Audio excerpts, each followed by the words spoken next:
ایک فوٹوگرافر نے اپنی دکان کے باہر بورڈ لگایا ہوا تھا جس پر درجہ ذیل 3 تحریریں لکھی ہوئی تھیں۔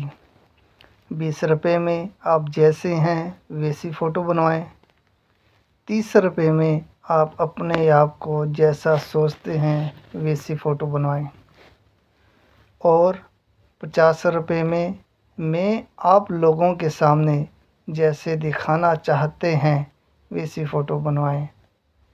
مرتے وقت اس فوٹوگرافر نے بتایا کہ مجھ سے ہمیشہ لوگوں نے 50 روپے والی فوٹوز بنوائی ہیں۔ اس کے کہنے کا مقصد یہ تھا کہ اکثر لوگ پوری زندگی دوسروں کو دکھانے کے لیے گزار دیتے ہیں، ساری زندگی دکھاوا کرتے ہیں اور 20 روپے والی زندگی نہیں گزارتے۔ آپ جیسے بھی ہیں بہت اچھے ہیں، 20 روپے والی آسان اور حقیقی زندگی گزاریں، زیادہ خوش رہیں۔ پوسٹ پسند آئے تو اپنے دوستوں سے ضرور شیئر کریں۔ جزاک اللہ خیر۔